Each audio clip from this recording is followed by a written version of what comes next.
Muy buenas a todos, damas, caballeros y especímenes peliculeros, y bienvenidos un día más a Punto de Giro.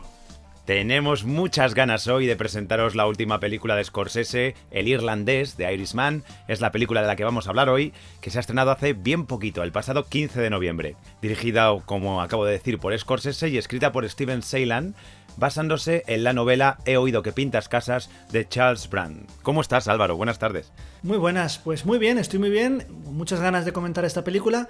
Cierto es que no vamos a poder comentar todo lo que nos gustaría de esta película, evidentemente, son 3 horas y media, tenemos muchísimo de lo que poder hablar, pero si hablásemos de todo al final sería una tortura insufrible para todos nuestros oyentes y espectadores, así que vamos a ir a cosas que nos han llamado especialmente la atención. Sí, como dices, es bastante larga, así que lo mejor es empezar por la sinopsis para ir acortando y acotando conceptos.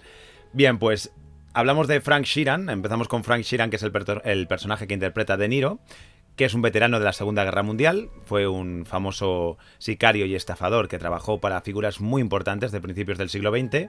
Él va a ser el hilo conductor que nos va a descubrir los entresijos, las rivalidades y los contactos con la política del crimen organizado en los Estados Unidos, en los años 50 aproximadamente, y a la vez la película también intenta ser la crónica de uno de los más famosos casos sin resolver de la historia estadounidense, que fue la desaparición del sindicalista Jimmy Hoffa. Más allá de la sinopsis, ya sabéis, oyentes, que a nosotros nos gusta siempre dar un pequeño titular, más subjetivo y más personal de cada uno de nosotros. Así que quiero oír el tuyo, Álvaro. Muy bien, pues mi titular es un atemporal referente del género y una joya del cine. El mío es todavía más básico, un espectáculo absoluto de dirección e interpretación. Perfecto, porque estamos de acuerdo. No podemos olvidar que los que encabezan esta película son Al Pacino, Robert De Niro y Joe Pesci. Maravillosos, los tres. Para continuar, ya sabéis, nuestros oyentes, los que lleváis oyendo los capítulos anteriores, que vamos a empezar a hablar de la estructura básica de la peli sin meternos en spoilers. Así que, para poder comenzar con esta parte sin que tengan que saltar las alarmas, sin que tengáis que ver la película previa, vamos a empezar hablando del guión. Es un guión bastante complejo, sobre todo es muy abrumador.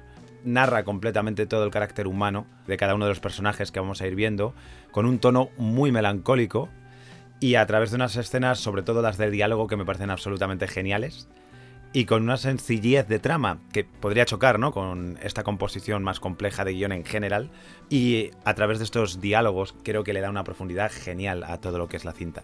Sí, estoy de acuerdo con lo que has dicho. Creo que la historia es muy simple, pero a la vez esa simpleza permite al guionista y al director entrar en la vida y en esta trama y darle una profundidad absoluta.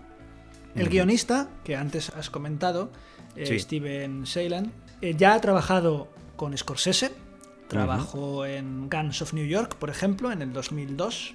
Mira. Y también ha dirigido otras cosas que tienen que ver con el ámbito de la mafia con Ridley Scott. En 2007 hicieron juntos American Gangster, que es esta película que está protagonizada por Denzel Washington y Russell Crowe. Muy interesante también. Otro estilo de ver la mafia. Y se llevó un Oscar por una película de Spielberg que todos recordaréis, que es La lista de Schindler.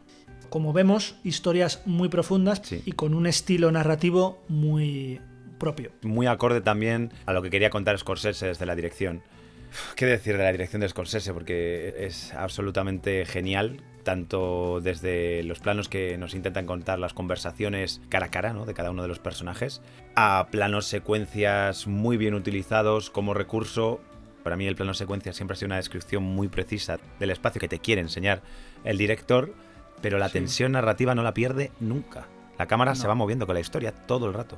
A Scorsese no le suelen gustar mucho los planos secuencia.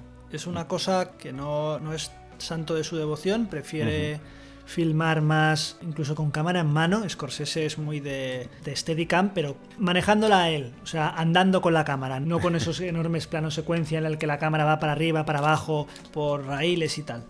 Pero lo que has dicho, es una dirección que puede parecer muy sencilla en cuanto a composición, pero hace que las 3 horas y media te mantengan pegado porque sabe manejar perfectamente el ritmo, la tensión en los diálogos, es un montaje exquisito también. Tremendo. Analizaremos alguna escena ya en la parte con spoiler para que os deis cuenta del tremendo trabajo que hay detrás de todo esto. Es impresionante, y es que además se apoya también en otra base, que es la interpretación, que es soberbia a todos los niveles. No solamente de los principales, creo que el elenco en general está a un nivel muy intenso, pero claro, es que tenemos ahí a los tres personajes de De Niro, de Pacino y de Pesci, que están todo el rato con una presencia escénica y también el tiempo que les da en desarrollo Scorsese, claro, eso es importante. Sí, tienen mucho tiempo, claro, para desarrollar los personajes. Entonces, claro, tienen muchas escenas para ir viendo todos los pequeños detalles y todos los pequeños vértices de cada uno de ellos, ¿no? Pero dentro de este mundo de mafia, no pierde de vista nunca la humanidad y la veracidad, que es lo que hace empatizar con muchos de ellos, o a lo mejor no siempre, ¿no? Pero sí en algunos momentos en los que te ves reflejado claramente. Y la verdad es que, por ejemplo, hablando de De Niro, creo que es lo mejor que Álvaro y yo hemos visto, pues, en las últimas 2 décadas, quizá. Posiblemente sí. Además, De Niro, que yo recuerdo ahora mismo, no le habíamos visto mucho de protagonista en los últimos años. Siempre había hecho cositas de secundario. Sí, más parte del elenco. Eso es, lo vimos hace muy poquito en Joker. La otra que me acuerdo así que tenía un papel importante es en El lado bueno de las cosas, pero no la habíamos visto haciendo un papel de estos de peso, que es lo que tiene aquí en esta película, que es el protagonista absoluto y que me parece que va a ser muy difícil que no se lleve el Oscar este año. Mira, si que el hablaban... señor Joaquin Phoenix es justo eso te tiene iba a a decir. bien, sí, yo creo que va a estar entre ellos dos. No metes a Pesci, ¿no? En el bombo. No, porque Pesci sería Oscar actor secundario. Estoy hablando de actor principal. Vale. Se lo debería llevar, claro, en el reparto estamos hablando. Sí. Tendremos que ver luego la ceremonia de los Oscars quiénes son los otros, ¿no? Nominados. Veremos. Como siempre, Scorsese también se apoya en todo lo que es el apartado visual y el sonoro, todo lo que es la iluminación y la fotografía. Vemos cómo hay una evolución muy, muy clara según el eje del tiempo, cómo van viajando los personajes a través de sus propias vidas, cómo van avanzando a través de los 50, los 60 y los 70, y sobre todo, si hay algo que se marca, es cómo vamos observando de una sobresaturación del color absoluta a tonos más apagados y luego una parte final donde todo se vuelve muchísimo más claro, es mucho más luminoso. Pero claro, no podemos dejar de destacar también, por ejemplo, algo que yo creo que es la película en la que lo he visto hacer de una manera más brillante, que es el rejuvenecimiento digital de los tres actores principales. Sí, Me parece sublime. En algún momento pensé, a lo mejor han hecho, pero no, es imposible que hagan una prótesis que te rejuvenezca también. Es CGI, pero es un CGI muy bien hecho. Aparte, todo el universo que construyen alrededor y cómo se va diferenciando no solo por luz, sino por ambientación, cada una de las décadas, chapó. Están muy, muy estudiadas. Estoy de acuerdo en todo, creo que sobre todo el rejuvenecimiento facial, que además está presente en, yo te diría, más de la mitad de la cinta. O sea, que no es un momento que dices, no es que de repente sale el actor un poquito más joven. No. O sea, es absolutamente protagonista en toda la Además, cinta. Más de la mitad de esta cinta estamos hablando que es más de 1 hora y 20. O sea, efectivamente, que no es que sea media hora, sino que la mitad de esta cinta es como una cinta normal completa. Efectivamente. La verdad es que lo más parecido a lo que había visto en calidad de rejuvenecimiento es lo que hicieron en Capitana Marvel con Samuel L. Jackson, que también tiene un rejuvenecimiento facial, qué palabra más difícil de decir, por favor. Es compleja, ¿eh?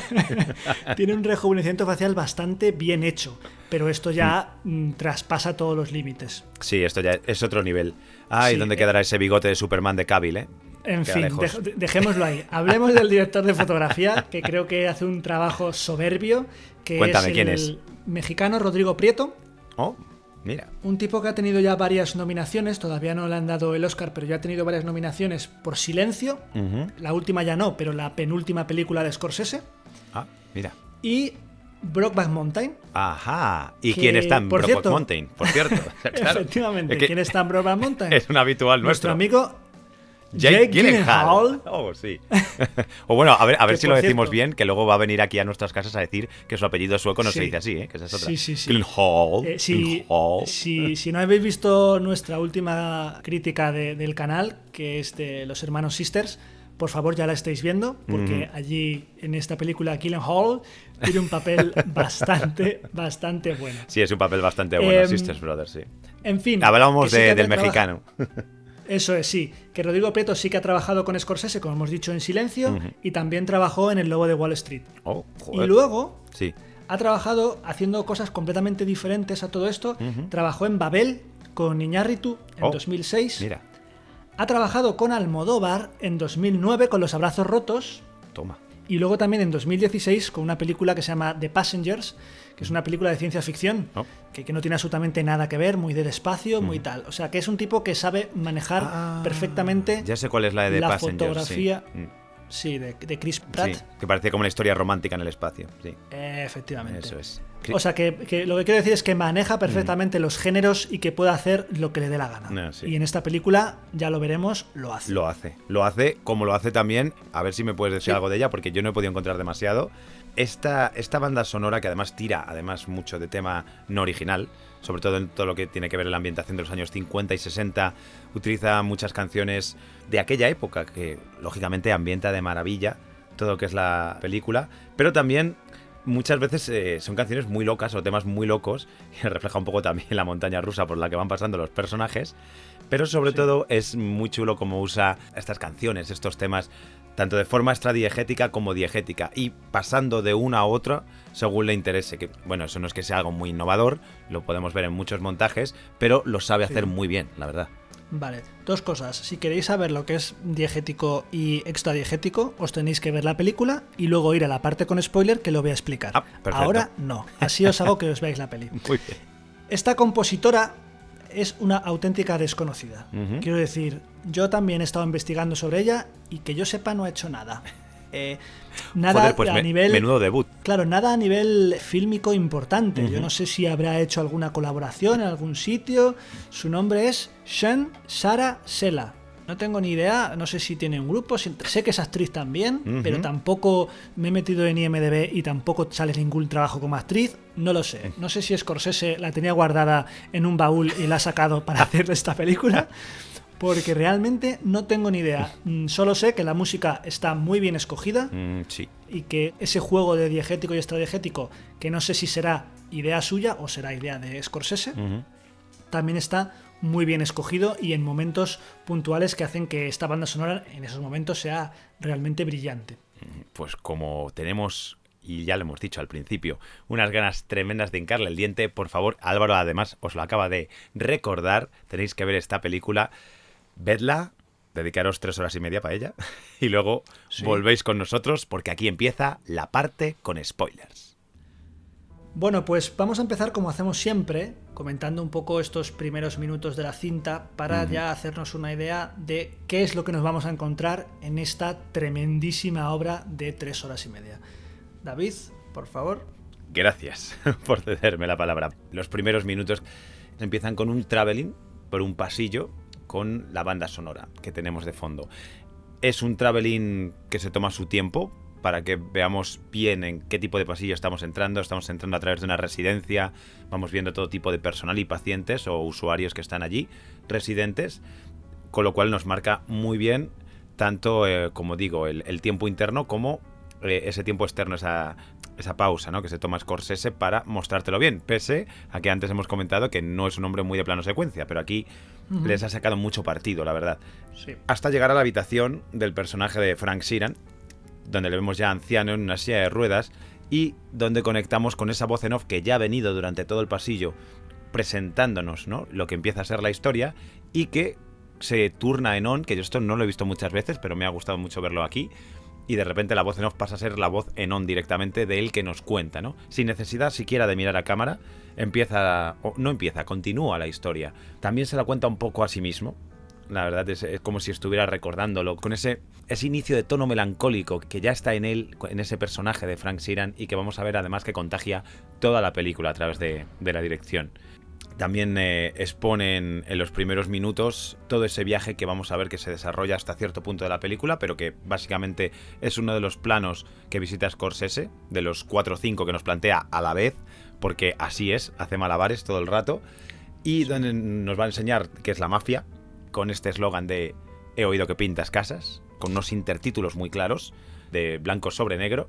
Muy interesante porque en realidad si no sabes que hay un libro que se llama así, ni siquiera lo asocias, ¿no? Pero creo que impacta lo suficiente porque era la manera, ¿no?, de contratar a esta gente en ese momento y que pudieran hablarlo por teléfono sin necesidad de estar vigilando quién les escuchaba y quién no.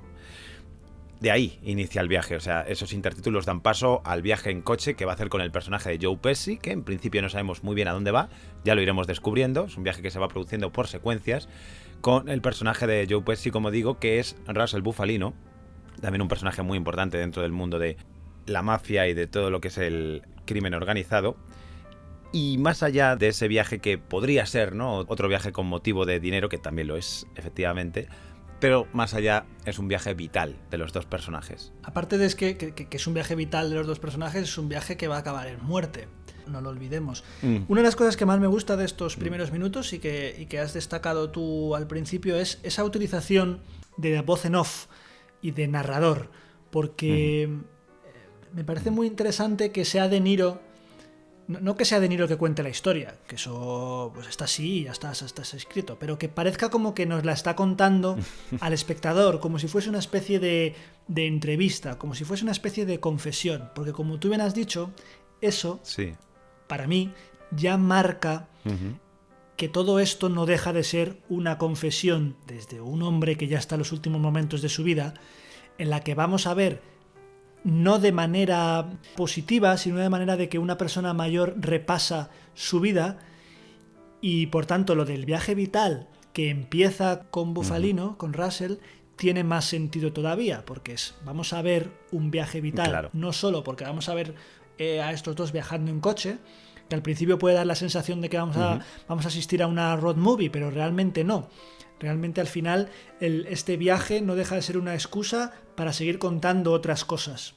Y nada, en estos primeros minutos se resume perfectamente cuál va a ser el tono y cómo Scorsese nos va a presentar las siguientes 3 horas y pico que tenemos por delante.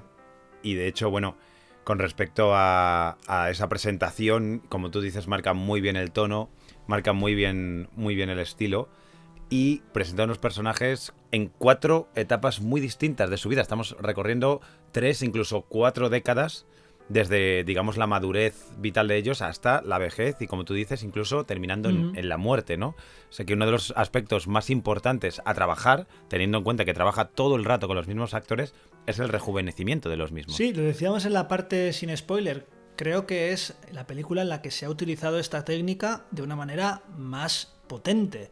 Y, en primer lugar, esto me llama la atención que sea en una película financiada por Netflix, cuyo presupuesto, evidentemente, es inferior a si lo hubiese financiado a lo mejor un gran estudio o una gran productora.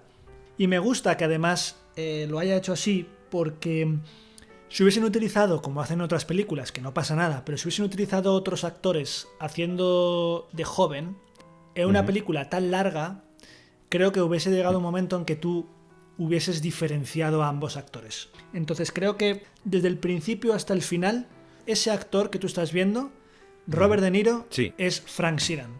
Y no hay más. Es una persona única, como en la vida. Sí, además, beneficios de la tecnología. Cosas que ahora puede hacerse. Y aparte de eso... Y además de manera tan magistral. Sí, aparte de eso, que creo que es un recurso que se utiliza muy bien y que va desde, pues eso, desde que son jóvenes los personajes, sobre todo el de Robert De Niro, que es el que más atrás nos retrotrae durante la Segunda Guerra Mundial. La Segunda Guerra Mundial. Que vemos a un chico, pues yo qué sé, tendrá 30 años o por ahí, más o menos. Sí, o incluso menos. Que se le ve muy jovencito, luego ya hasta el final. Y otra cosa que me ha gustado mucho, no tiene que ver tanto con el rejuvenecimiento, sino con otro recurso visual que utiliza, que es cuando aparecen estas pequeñas esquelas, cuando se nos presenta por primera vez a un personaje que durante el momento de la narración principal, que es De Niro contando la historia de la residencia, ya han muerto. Me parece súper original. Y también así te ahorra que al final, o cuando sea, tenga que haber un epílogo diciéndote Antonio Fernández al final acabó en la cárcel porque fue muy malo o no sé qué, o este tipo le mataron tal. Directamente te lo muestra desde el principio, sirve para eso y también sirve para que te des cuenta desde el principio que esa gente que está ahí tan feliz y tan contenta, todos murieron violentamente tarde o temprano y no tardando mucho, en la década de los 80. Entonces eso me ha gustado mucho. Sí, la verdad es que cuando aparecen estos sobretítulos le gusta mucho, siempre le ha gustado mucho a Scorsese centrarse en toda la parte de la violencia. Fíjate que en esta película no la veo demasiado exacerbada para lo que hemos visto en algunos otros ejemplos de Scorsese. Creo que la trata además desde diferentes ángulos, Sí, ya lo iremos viendo luego, sí. a posteriori. Pero desde luego el hecho de que la descripción de la muerte de cada uno sea le pegaron, por ejemplo, le pegaron 7 tiros a bocajarro en la frente y murió desangrado en la acera. Es como, ostras, vale, ya sé de qué mundo es parte todo esto, ¿no? Ya sé de qué me van a hablar. No te lo están mostrando, pero ya directamente con una descripción tan así, tú ya puedes ver a ese tipo tirado en la acera con 7 tiros en la cara. Sí, es que además justo te coge una imagen en la que se le ve muy claramente a él. No siempre primeros planos, pero por lo menos planos medios.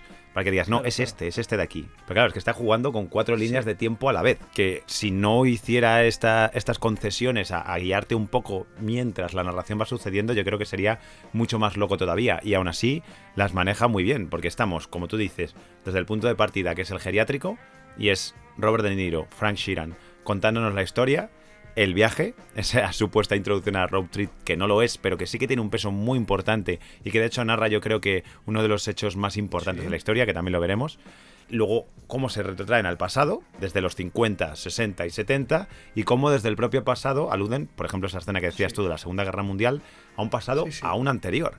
O sea, esto parece que nos estamos metiendo, por nombrar una de las películas que ya habréis podido ir en nuestro canal, a Origen directamente, en los que hay una capa de sueño tras otra, tras otra. Que si no habéis visto en nuestro canal, ya lo estáis haciendo, por favor.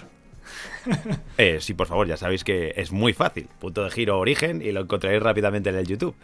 Además, estoy convencido que esa película, un porcentaje muy alto de nuestros oyentes ya ha tenido que verla. Así que no vengáis con la excusa de, ay, no, parte sin spoiler. No.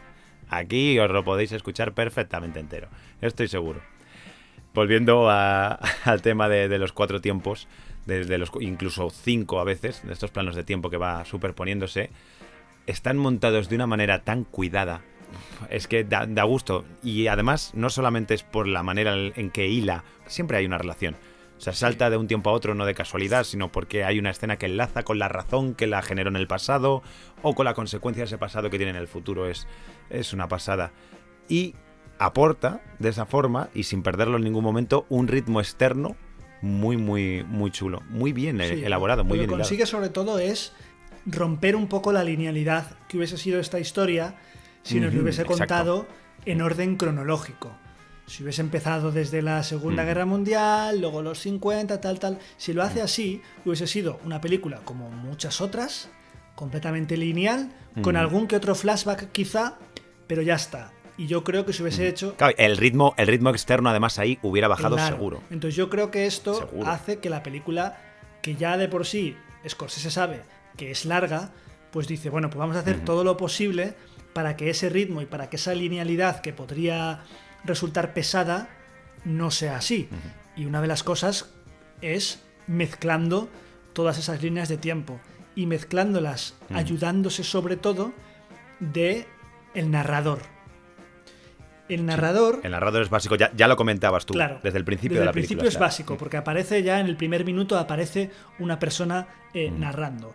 Este rollo de comenzar con una historia contándola al espectador es muy de cuento, ¿sabes? Es muy de las señoras que se sientan y te dicen, mira, chaval, te voy a explicar lo que pasó hace años. Tú de repente ves a un hombre anciano, que es Robert De Niro en ese momento, que te está contando una historia. Y a ti eso ya, tú ya ves a tu abuelo contándote una historia, ¿vale? Y eso ya gana empatía. Y por otro lado, gracias a que prácticamente toda la película está narrada en algún momento en off o en on, como tú decías al principio, por Robert De Niro, por Frank Sheeran, esto nos hace ver desde el principio cuál es el punto de vista que tiene Frank Sheeran con respecto a lo que está contando. Que eso está guay, porque así el espectador tiene por un lado la visión de las imágenes que está viendo y por otro lado el punto de vista de Frank Sheeran, que es el que está contando y está eligiendo cómo contártelo exactamente. Y a mí eso me ha encantado. Pero además también sirve para ahorrarnos diálogos y para agilizar algunas elipsis o algunos cambios de la línea de tiempo. Porque además es que esto de narrador no solo lo utiliza Robert De Niro. No sé si te has dado cuenta que hay en varios momentos en los que otros personajes narran algo que a la vez nos están mostrando en la película. Recuerdo... Sí, por ejemplo, creo que Bufalini lo hace, el personaje de Pesci lo hace. Y recuerdo también el que le encarga que queme la fábrica esta, que al final resulta que es... Ah, sí, Whispers. Sí, Whispers. del personaje que interpreta Harvey Keitel.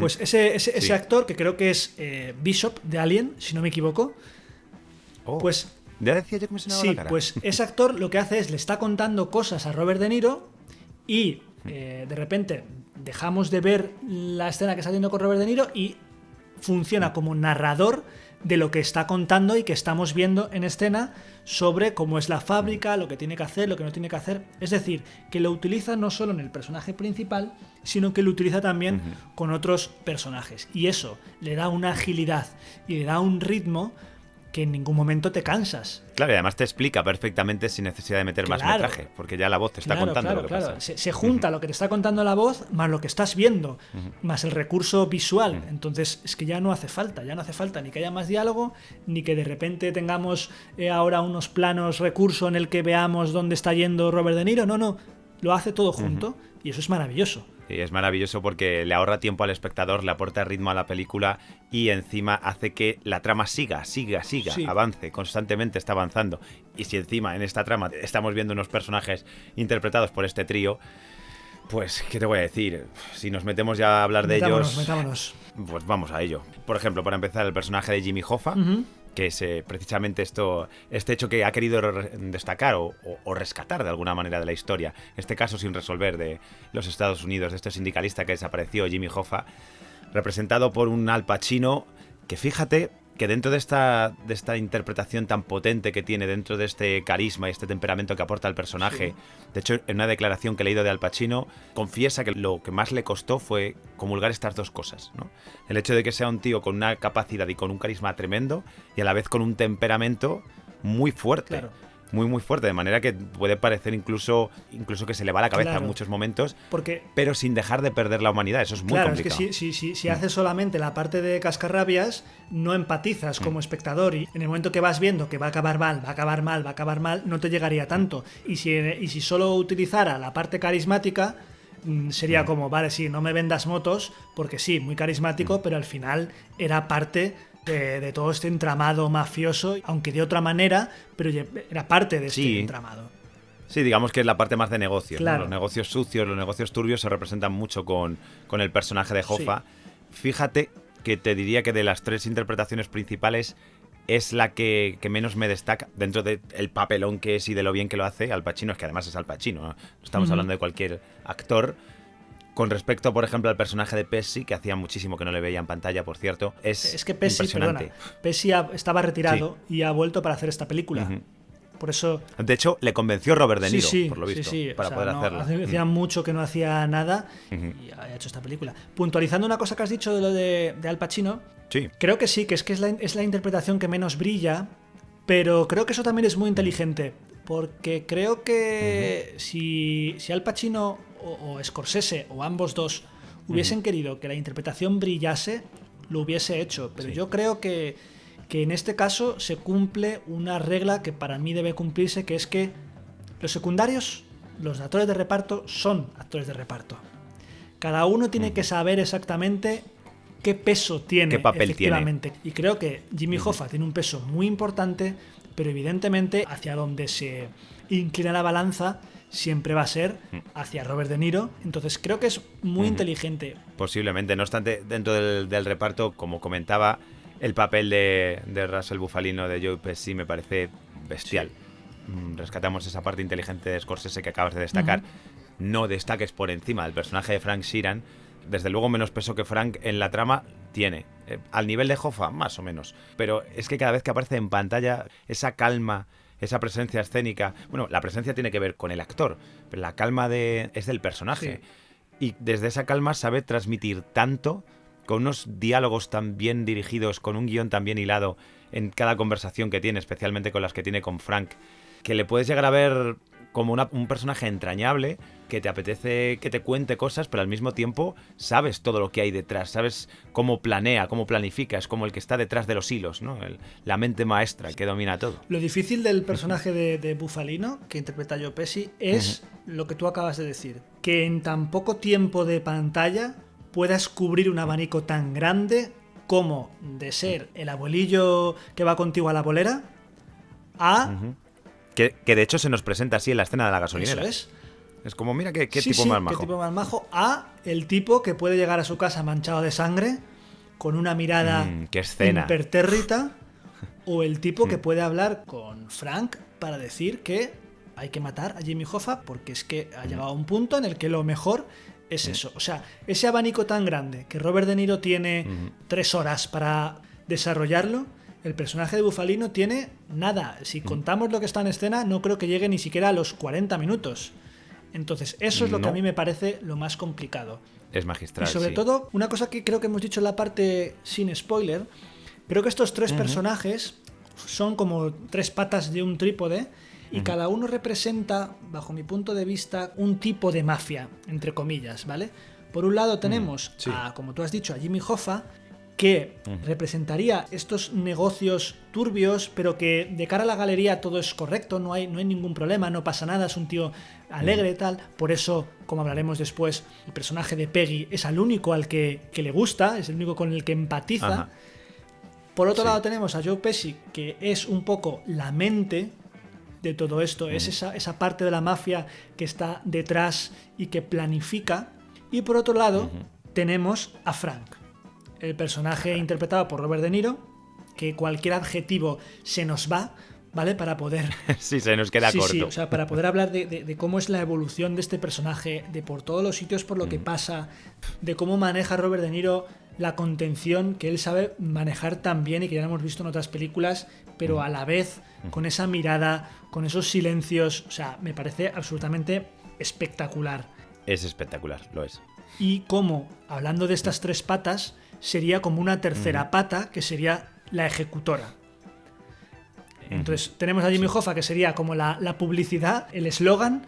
Tenemos a Russell Bufalino, que es la mente malvada, y tenemos a Frank, que sería el brazo ejecutor. Entonces, ambos 3 hacen un tridente espectacular, que a nivel de interpretación creo que es el mejor elenco que yo he visto en muchísimo tiempo. Son los estamentos de la mafia, podemos ver incluso las jerarquías. Efectivamente, es que está muy bien pensado. Está muy bien pensado. Y bueno, no vamos a hablar de los personajes secundarios, pero encajan perfectamente en este trípode. Y si te parece, analizamos uno de ellos que a mí me ha llamado sobre todo y poderosamente la atención. Peggy, una de las hijas de Frank. Creo que este personaje está muy inteligentemente planteado en la película. Creo que es el único de la familia de Frank que está desarrollado. Y además creo que es de los pocos que está desarrollado que está fuera del mundo de la mafia. Efectivamente. Eso Justo te lo iba a decir. Y me parece interesante por cómo lo utiliza Scorsese. Porque tú ves que desde niña, digamos que son un poco los ojos que juzgan todo lo que está sucediendo en su casa, con su padre. Y si no me equivoco, es la que le dice que le han empujado en la frutería, y va el padre y le pega una paliza al frutero. Peggy, es esta. Vale. Es Peggy, sí. Esa primera imagen que tiene Peggy de su padre ya funciona como ese ojo que juzga y que además ve a su padre transparente. Es el único personaje que yo creo que sabe realmente cómo es y qué es lo que Frank. hace su padre, efectivamente, al margen de que él tenga una tapadera de su trabajo y tal. Se establece rápido un diálogo con el espectador en el sentido de que, al igual que el espectador, parece que es el único personaje que sabe realmente todo lo que está pasando. Y eso hace que el espectador empatice muy rápido con esta niña. Sí, desde el principio prácticamente. Claro. Y luego además tenemos la relación que establece con Jimmy Hoffa, que ya hemos visto que tanto para Bufalino como para Frank no les traga en absoluto porque sabe que ambos manejan trapos sucios. Y luego, sin embargo... Por cierto, al hilo, qué tensión la de la niña en la escena de la bolera. Totalmente. Cuando Bufalino le dice, deja que venga, tienes que acercarte a tus hijos. Y yo no sé si la sí, aleja más todavía, ¿eh? Porque la niña se vaya ahí como diciendo socorro. Claro, además, Scorsese utiliza planos a veces muy cerrados de la niña, mirando prácticamente a cámara, y entonces eso te genera una tensión brutal. Pero luego, sin embargo, con Jimmy Hoffa se establece una relación casi como de ese padre que nunca ha tenido, y además Scorsese nos lo muestra varias veces.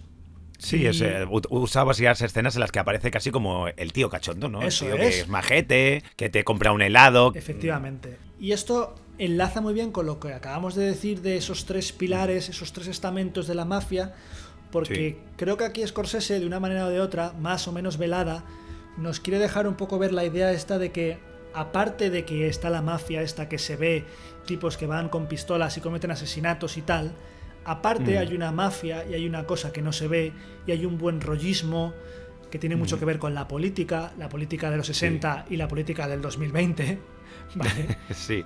Que también es tan o más culpable que esa mafia ejecutora, pero que hace que la gente pues le caiga bien, le tengan gracia.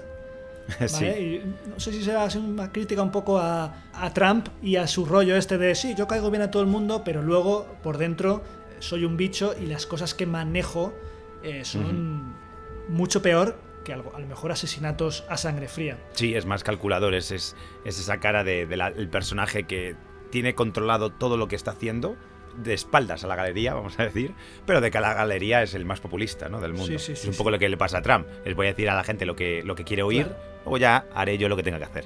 Es un político y ya está. Sí, total. Es lo que hay. Es que, claro, tenemos que tener en cuenta que precisamente Hoffa representa esta cara es porque no le interesa para nada que se vea esa otra en la que también participa, aunque sea desde una parte más externa, ¿no? Y es algo que siempre está patente en el mundo de la mafia, y es la muerte. Que además, en este caso, creo que nos la presenta desde ángulos, como decía al principio de todo el programa, muy distintos. Y eso me parece súper interesante. Por ejemplo, el primer asesinato que vemos en toda la película es un plano secuencia. Otra vez Scorsese, gracias. Sí. Vuelves a usar el plano secuencia para entrar en el hotel. Vemos cómo suben unas escaleras. Hay unos hombres con gabardina y con su borsalina en la cabeza, sí, que dices tú, esto es mafia pura. Pero como que se va de ellos, y luego la cámara vuelve otra vez, entra en un establecimiento, se va al de al lado, que hay unas flores, unas rosas, mientras estamos viendo esa belleza natural, oímos los tiros, o sea, no se ve absolutamente nada, y me parece todavía más terrible. Se oyen los gritos, se oye casi como golpean los cadáveres contra el suelo después de los disparos, y a continuación lo que hace es meterte directamente al recorte de periódico. Siempre en una película, cuando algo sale en el periódico, como que le da verosimilitud. A mí me parece como muy poético, porque luego también esas rosas son las que adornarán tu tumba. No lo sé, siempre me ha parecido mezclar la muerte con las flores.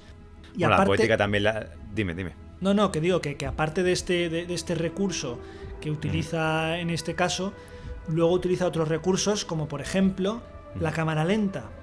Fíjate, justo lo que te iba a decir, es muy poético también. Claro, un recurso que utiliza poco. Sí. Que ya hemos visto en algunos casos, en algunas películas, que se utiliza para darle más brutalidad, como pasaba por ejemplo con la película de The King, que ya hemos comentado también aquí, que en el momento de batalla utilizaba la cámara lenta para darle más brutalidad. Por cierto, si no habéis visto el vídeo, ya estáis viéndolo. Correcto. Pues en este caso, no recuerdo exactamente a quién están matando. Sé que es un asesinato en cámara lenta, que se presenta además en es el miembro del partido italoamericano. Vale. Que está haciendo la conferencia. Es verdad. Y se presenta como en 2 momentos, en 2 partes. Al principio ves cómo se va a producir ese asesinato, se escuchan esos disparos. Luego hay otras escenas en medio y luego volvemos otra vez ahí para ver cómo alguien ha disparado, para ver esas manos en cámara lenta que cogen a la mano que ha disparado y se ve el revólver. Y me parece súper poético también esa utilización del ritmo externo para darle como otra cara diferente a la muerte. De hecho, te diría que es la escena más sangrienta de toda la película. Se ve disparo por disparo y cómo va brotando la sangre de cada uno de los agujeros. Curiosamente también, de las pocas escenas dentro de esta peli, que recuerde que aparece una persona de color, aparece un negro que además es el asesino.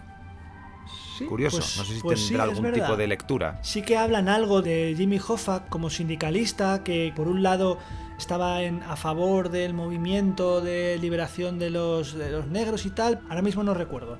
Si alguno de vosotros que nos están escuchando lo recuerda, por favor que lo ponga en comentarios. ¿Por qué esa presencia, no? Eso es. Pero hay más recursos también que nos han llamado la atención de la muerte. Por ejemplo, todos los asesinatos que comete Frank, o sea, a mí me impactaron desde el primer momento. Sí. Los coge desde un plano general, en el que puedes ver perfectamente ya no solo a Frank y a la persona que va a morir, que además ya te la presenta, con lo cual ya sabes que va a morir. Es muy curioso porque estás viendo los momentos anteriores en los que la víctima ni siquiera se huele que va a morir. Sí. Ves cómo va llegando a ese mismo escenario Frank. Me está viniendo ahora, por ejemplo, el asesinato de Whispers a la cabeza. Y cómo es tan frío como... Me recordaba justo la antítesis de estas películas de los años 80 y 70 en las que el malo se recrea y le cuenta todos los planes al bueno, y al final dice, joder, es que te va a pulsar el botón rojo, tío. O sea, le has contado innecesario, vida y milagros. Aquí llega, le ve, oye, Frank, pa, 2 tiros. Y se va. Y además, no sé si te has fijado que hasta 3 ocasiones, conté yo, el muerto queda en una posición completamente en paralelo a los ejes del plano y con el sombrero detrás de la cabeza. Que dije, ¿esto está medido?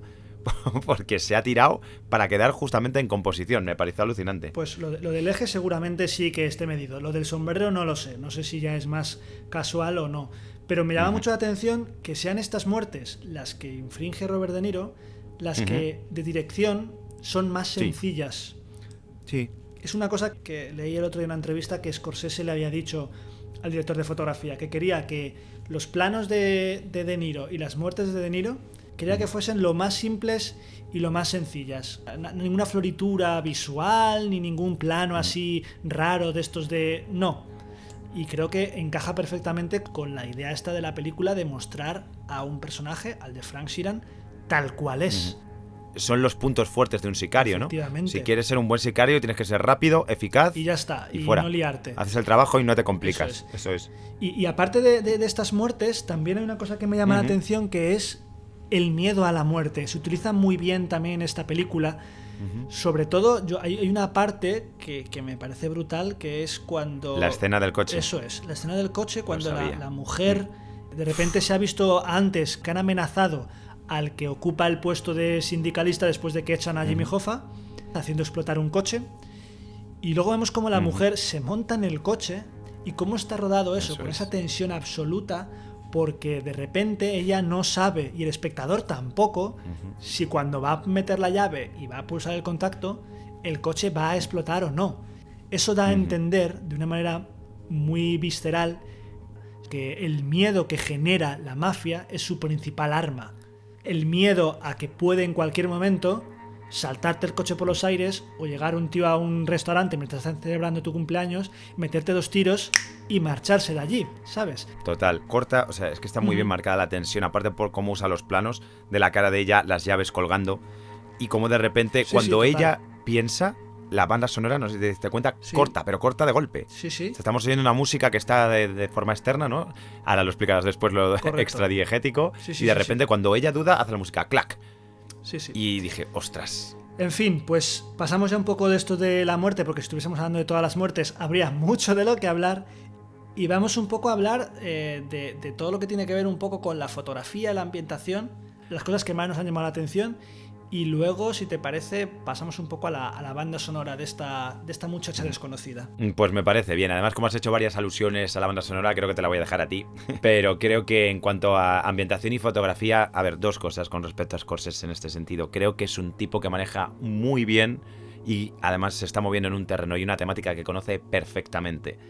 No te digo los 50, pero los 70 o incluso los 60 es muy posible que los haya vivido en persona. Sí. Entonces... Creo que tiene más de 70 años, ¿eh? Creo que está cerca de los 80. Más de 70. O sea, bueno, pues entonces incluso los 50, fíjate, aunque fuera un crío. Entonces... Yo creo que sí, pero ahora mismo no. Ahora mismo te lo busco. Un crío de 11 o 12 años, imagínate. Pero es que lo tiene tan metido en la cabeza, seguramente se crió en alguno de estos barrios donde él conocía lo que se movía por ahí, porque tiene una delicadeza a la hora de ir contándonos paso a paso los 50, los 60, los 70. Es que hasta detalles como cómo se ponían las gabardinas, los tipos de chaleco que iban de moda, cómo cambiaban los sombreros, los vestidos de, por ejemplo, los artistas, en algunos momentos que vemos celebraciones o que vemos yendo a clubs diferentes, y el tipo de música que se escuchaba, están seleccionados perfectamente al detalle. Incluso todo lo que hablábamos de la banda sonora externa, que ahora lo comentarás tú, son canciones de ese momento, no pueden ser de los 60. Si es de los 50 es de los 50 y si es de los 70 es de los 70. El color y la fotografía que utiliza en cada una de ellas, además, si acaso se te ha pasado por alto lo otro, aquí te lo define completamente. Desde los años 50, donde vemos una sobresaturación de colores brutal, pasando por los 60, donde todo se vuelve mucho más oscuro y con un tono más azulado, hasta los 70, donde de repente el contraste se dispara y baja mucho el color. Luego ya, si nos vamos a la parte final, que creo que son 80, no sé si llegan a meterse incluso los 90, que es toda la parte del epílogo, de repente se desatura todo y vemos una claridad con muchas escenas en el exterior y a plena luz del día, e incluso con una luz, no es una luz de pleno sol, es una luz como casi de paisaje nublado, constantemente, es muy blanca, incluso dentro de los edificios también sigue siendo muy blanca. Me viene ahora una escena que me apetecía destacar, y es el encuentro que tienen un personaje secundario, que es el de Tony Provenzano, con Hoffa, que es uno de los que más los encontronazos más fuertes que tienen o más violentos en la película, llegando a las manos en un par de ocasiones, y cómo entra esa luz por las claraboyas superiores en la habitación en California, donde se supone que hace mucho calor. El tipo se presenta con un par tarde y en shorts, que eso a Jimmy Hoffa le cabrea muchísimo, pero la luz, donde casi puedes palpar el polvo de esos haces que vienen desde arriba, además, es un tipo de luz que solo utiliza en ese momento y que sabe muy bien que tiene que utilizarse solo ahí. Una maravilla. Y a todo esto apoya la música con un juego desde el principio casi, jugando lo que decías tú. Sí, antes de pasar ahí te voy a contestar al tema este de Scorsese. Por favor. Bueno, pues mira, Scorsese tiene 77 años actualmente. 77. Nació en Queens, en Nueva York, en el 42. Pues fíjate, sí que vivió los 50, vamos, era preadolescente. Vale. Total. Nació en Queens, italoamericano, además, familia de Sicilia. Y vivió mucho tiempo en el Bronx. O sea, que te puedes hacer un poco una idea. Evidentemente, todo lo que estaba especulando se confirma. Sí. Efectivamente, sabe un poco de lo que está hablando. Y comentando un poco lo que decías tú de la fotografía, creo que la idea esta de que la fotografía vaya de más saturada a menos tiene que ver un poco con la idea de la vida de Frank, que va desde lo más exitoso a esa parte final de su vida. De soledad pura. Creo que está, efectivamente, creo que está hecho así aposta. Y hablando de la música, lo de diegética y extradiegética. Bueno, para los que hayáis llegado hasta este punto, la música diegética o extradiegética se diferencia en que la extradiegética es toda aquella música que escuchamos nosotros como espectadores, pero que las personas, los personajes de la cinta no escuchan. Y la música diegética es la que nosotros escuchamos como espectador, pero que también está sonando y están escuchando en ese momento los personajes de la película. En esta película se juega mucho con este cambio de diegética a extradiegética de una manera que, sinceramente, yo no había visto antes. Tiene giros muy guays, aparte del que tú has comentado de las llaves, que utiliza ese parón de música para aportar una emoción. Hay una escena en la que están en un coche, de repente estamos escuchando una música extradiegética, de estas de la banda sonora no original, y de repente entramos dentro del coche, empieza a sonar de manera diegética dentro del coche, y el personaje que está dentro del coche sube el volumen de manera que lo extradiegético, porque todavía se escucha como extradiegético, también sube el volumen. Un poco como metalenguaje. Desde dentro de la película suben la música que tú estás escuchando del espectador por fuera. Pero es que luego apagan. Eso sí lo podemos ver como recurso en muchas películas. Estaba viniendo escenas. Eso sí. Eso sí, pero es que luego apagan esa música, ponen otra música diferente que se convierte únicamente en diegética, y cuando acaba la escena, esa música diegética se vuelve a transformar otra vez en extradiegética. Es decir, hace un viaje de fuera a dentro, de dentro a fuera, de fuera, que es absolutamente brillante para mí cómo utiliza ahí la banda sonora. Creo que es de hecho cuando otros personajes de la mafia que están hablando dentro del coche y están comentando algo y pasa eso. pero me parece que lo hace varias veces utilizar la banda sonora de esta manera, y creo que le da una chispa, igual que la dirección. A veces esos planos que se salen un poco normal le da una chispa a lo visual, esto le da una chispa a lo sonoro muy chulo. Sí, muy interesante. Me estaba viniendo ahora otra escena de la película, que es el momento en el que el personaje de Sal, que es un personaje secundario de los que vemos también que participan en el asesinato de Hoffa al final, el de gafas, mata a otro de los sicarios, ¿no? Y están en el coche, están escuchando una melodía, así como bastante animadita de la época. El tipo lo cambia a una música completamente distinta. Y justo es después de un comentario que hace, el otro le coge por detrás, le asesina estrangulándole con un cordón y aprovecha al conductor, que obviamente sabía que iba a pasar eso, para volver a poner su canción favorita. Vale, pues creo que es esa escena la que te estoy comentando. Es esa, justo, mira. Creo que sí, ahora que me lo has dicho, creo que es esa escena, porque... Sería cuestión de revisionarlo, pero vamos, es la misma escena de la que estamos hablando, sí, seguramente. Sí. Bueno, pasemos a otra cosa, que nos estamos liando. El tono, la tensión, cuéntame. Tensión ahí en toda la película. O sea, el tono que habíamos hablado al principio, por ejemplo, acerca de esa melancolía, ¿no? Que ya parte de la voz en off de De Niro y que se va a extrapolar a toda la cinta por ese viaje, ¿no? Digamos que hay un momento o hay una parte de la película en la que toda esa tensión y ese tono de melancolía se multiplica. Y es el final del viaje que hemos empezado a ver en coche entre el personaje de Pesci y De Niro.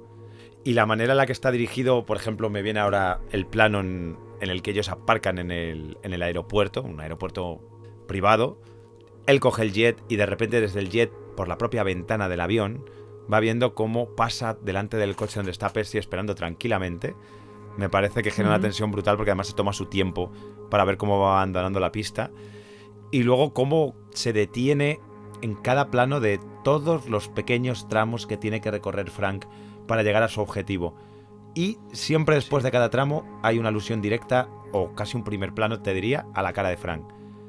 Ahora está pasando por aquí, esto está pasando por Frank. Ahora está pasando por este otro lado, esto está pasando por Frank. Que me parece muy bestia. De hecho, me quedó muy patente ya cuando llega allí, el momento en el que, por ejemplo, ve a Hoffa de lado y le pasa, sabiendo que había quedado con él, y cómo le ves casi tragando, diciendo, madre mía, lo que estoy a punto de hacer a este hombre que también le quiero, porque hay una amistad muy potente entre ellos dos. El conflicto principal es ese, que le hemos visto durante 1 hora y media, que ha sido un poco la persona, de hecho se lo dice a Bufalino en algún momento, o lo dice en off al público, no recuerdo muy bien, es la persona que a mí me dio mi primer trabajo. Gracias a Jimmy Hoffa, yo estoy donde estoy. Sí. Entonces, claro, se establece esa relación tan profunda entre ellos dos, que la hemos visto además un montón de veces a Robert De Niro decirle, oye, mira, no te pases tanto, que estás cabreando a la mafia. Que ya te lo están diciendo. Oye, mira, que esto es por tu bien, que no es que yo lo diga, que lo están diciendo otros. Entonces, claro, y luego en esta escena que tú dices, como el ritmo y el montaje va cada vez más increciendo, y tú vas viendo cómo Robert De Niro va transitando por todas y cada una de las fases de un asesinato, que no deja de ser eso, eso le da una tensión brutal.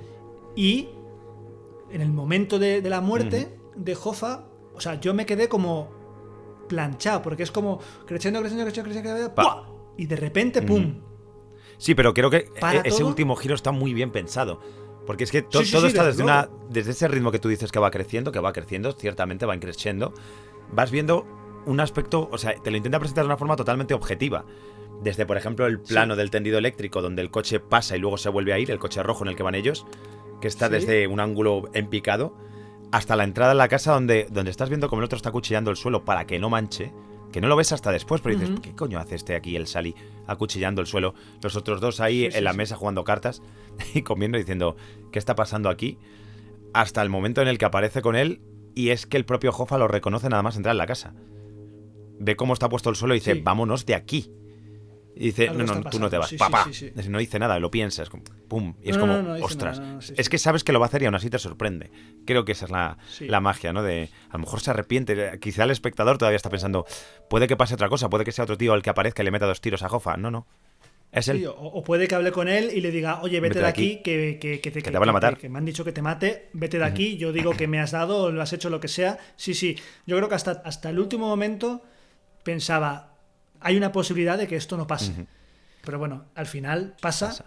Y eso nos da paso, y nunca mejor dicho, a ese gran epílogo de casi más de media hora. Bueno, claro, que sería como 3 horas y media por hacer un epílogo de 40 minutos, claro, si quiere.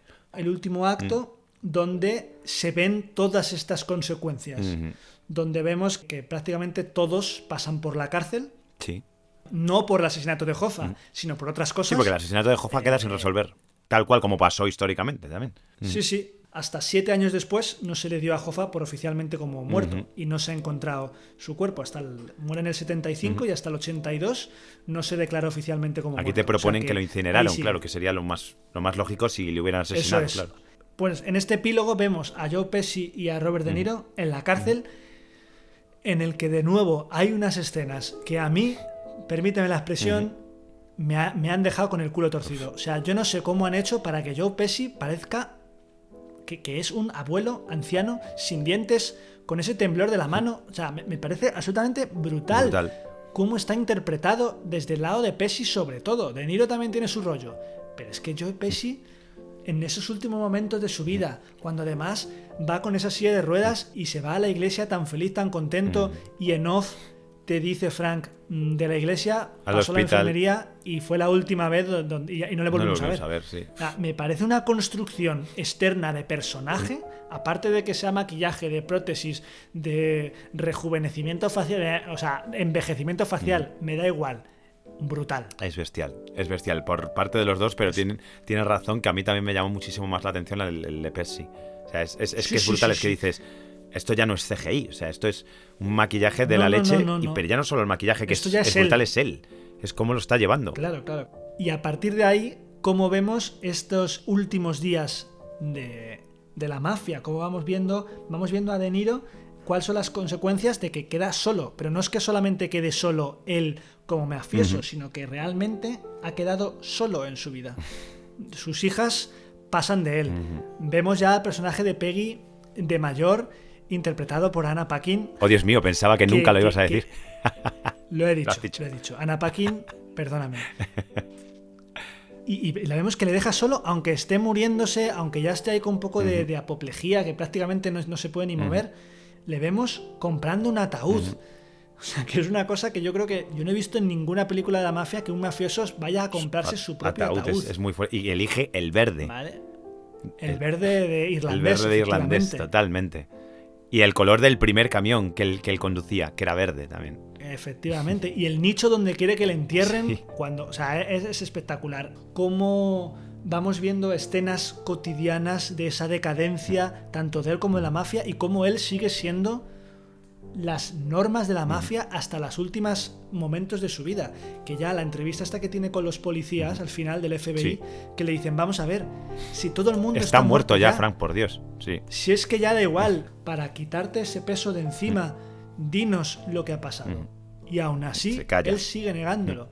Sí que es verdad que se lo cuenta al cura. O al menos eso parece. Yo creo que no se lo cuenta, fíjate. Yo creo que no llega a contárselo. Yo creo que, porque lo más grave que le llega a contar es lo de la llamada telefónica. No sé si recuerdas que dice, jamás debí hacer una llamada como esa. Dice, ¿cuál? Dice, no. Digo, coño, pues si no le cuenta lo de la llamada, no le habrá contado lo del asesinato. ¿Sabes? Pero yo creo que sí se lo cuenta. ¿Tú crees que sí? Claro, porque ahí es muy inteligente Scorsese, porque empieza la escena sobre la marcha. O sea, ya ves que está terminando la confesión. Yo creo que justo cuando se lo ha dicho, porque además el cura le dice, ¿hay alguna otra cosa más, aparte de esto, de lo que te arrepientas, o qué te ha producido todo esto? Que él dice nada, alucinante lo que dice. Pero te hace sentir algo y dice, no siento nada, es como, uff. Pero igualmente, aunque solo fuese el cura, creo que lo que nos muestra estos minutos finales es que Scorsese no quiere que tú como espectador veas una redención por parte de Robert De Niro. Claro. Creo que lo que quiere es que tú juzgues, no sin posicionarse él en ninguna parte, y que juzgues si este personaje merece o no merece tu perdón, o si merece o no merece esa redención. Y esto es muy inteligente, más aún cuando acaba en ese plano en el que no acaba. Establecer el juicio. Es que, claro, no lo establece él. Como tú bien dices, se lo deja en bandeja al espectador, pero creo que ahí juega un poco... Hace una pequeña trampa, porque es verdad que no establece un juicio ni tampoco, o sea, de crítica para hundir al personaje de Frank, ni tampoco para redimirle, pero sí que vemos como lo que tú dices, ¿no? Ese crescendo en el que se va quedando solo, en el que ya mucho tiempo atrás nos ha dicho que hay una escena en la que dice, a partir de ahí la relación con mi hija murió. en ese instante. Aunque luego lo recalque porque veamos cómo va al banco y la hija cierra la taquilla para no hablar con él siquiera.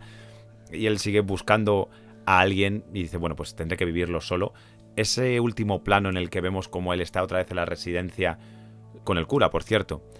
Otra vez en el que utiliza ahí un plano secuencia para cambiar de tiempo, una elipsis temporal muy bruta. Empieza de día y cuando la cámara vuelve otra vez por el mismo pasillo, ya es de noche y vemos cómo está, se ha ido la enfermera con la que había hablado de Jimmy Hoffa y ya está de noche con el cura y viendo cómo él está solo. Creo que dentro de que no expone un juicio, es un juicio en sí. El hecho de dejarle completamente solo en una residencia en la que la gente pues ya no sabe ni quién es él, ni qué era su mundo, que eso está en el personaje de la enfermera muy marcado, y con un cura que solo está ahí porque tiene que estar ahí. O sea, no es nadie que llegue a preocuparse realmente por él. Con esa última salida de retrozoom de la sala, viendo cómo está con el gotero, sentado en la silla, con una cara como casi de aceptación de lo que va a venir. Claro, ya se ha comprado, se ha comprado hasta el ataúd, imagínate. Sí. Pero además dejando esa puerta entornada, como la de Jama Hoffa, cuando estaba con él en el hotel, es como, vaya, menudo cierre. Sí, así sí. Así sí. Sí. Y es el momento de hablar de conclusiones. Pues las conclusiones, que como siempre, para no variar, voy a empezar yo a darlas.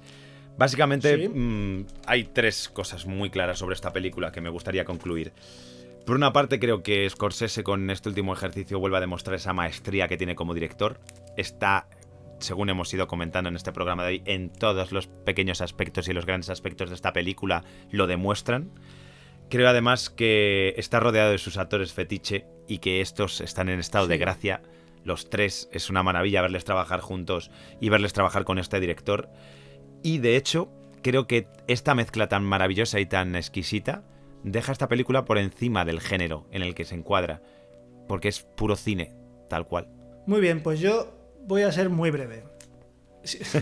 Voy a intentarlo. Te iba a decir, ¿seguro? Voy a intentarlo. Este subgénero de mafia no es lo mío. A mí el subgénero de la mafia, que me perdone Coppola, que me perdone Scorsese, me aburre. Dicho esto, no he visto mejor película en este 2019. Esa es mi conclusión. Pues toma, conclusión.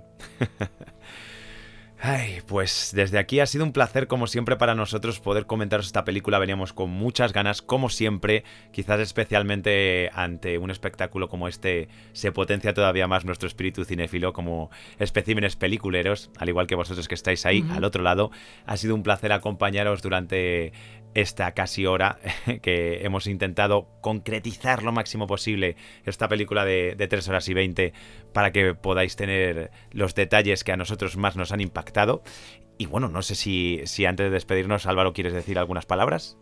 Pues nada más, creo que con lo que hemos contado durante esta más de una hora, por cierto, creo que ya ha quedado muy claro, y daros las gracias una vez más, como cada día, por vuestro apoyo, por vuestras ganas, por darnos esa ilusión que aunque no nos falta, siempre con vuestro apoyo es todavía más.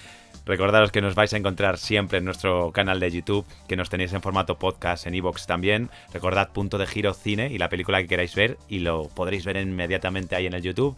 Incluso tenemos un Twitter, Punto de Giro Cine o Cine Punto de Giro, para localizarnos allí también y ver los pequeños comentarios que hacemos acerca de todo este mundo maravilloso. No olvidéis que si os gusta el cine, nosotros somos puro cine. Somos Álvaro y David, y esto es Punto de Giro.